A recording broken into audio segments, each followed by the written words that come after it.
Alors, vous savez quoi? On a quasiment terminé la cyber-émission. Mais il y a 2 petites informations qu'on va encore se continuer là tranquillement. Même peut-être 3 si vous êtes sage. Le mec, il abuse. Alors, une info qui est plutôt intéressante. Là, comme je vous l'expliquais, aujourd'hui, jeudi 16 novembre et demain, vendredi 17 novembre, je fais des ateliers conférences autour de l'identité numérique auprès de jeunes du collège au BTS. Je vais rencontrer 1100 voilà, étudiants là sur ces 2 jours où on va parler d'identité numérique.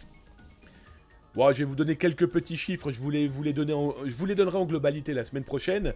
Mais là, déjà, rien qu'aujourd'hui, je fais un petit sondage. Vous savez, mon petit sondage, d'ailleurs, que je vous redonnerai tout à l'heure, où on a mis en place avec la Gendarmerie nationale.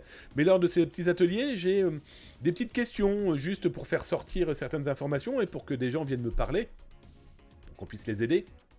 Je n'ai jamais vu autant de gamines, 15... Alors, c'est pas vrai, parce que la plus jeune avait 13 ans, 13, 14, 15, 16 ans, revendent des photos. Elles revendent leurs photos, voilà. À des acheteurs qu'elles trouvent soit sur les réseaux sociaux. J'en ai vu une, qui très clairement, est venue me dire, bah écoutez, moi monsieur, je suis sur OnlyFans, je savais pas que c'était pas légal. Bah je dis, d'abord, t'as 16 ans, ensuite tu fais de la prostitution numérique. Bah oui, mais ça me fait gagner de l'argent. Et moi, dans ma tête, je me suis dit, mais merde, elle a 16 ans, comment elle a réussi à s'inscrire? Et comment elle va récupérer l'argent? Bref, à première vue, elle a trouvé les subterfuges qui permettent eh bien, de faire son petit business de vente de pieds. Je vais être très honnête avec vous, je lui dis, hein, moi tu me prendras pas pour un con, tu ne vends pas que tes pieds.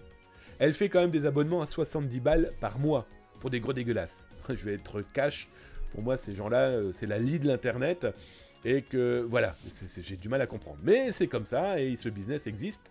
Et pourquoi je voulais vous en parler? Il y a une jeune femme, une Britannique, je vous montre sa photo. À première vue, une amatrice de bouche en canard, qui a quand même piégé plusieurs de ses clients sur OnlyFans. Les gars venaient acheter des photos, sauf que elle, à première vue, elle faisait de l'osint autour de ses clients.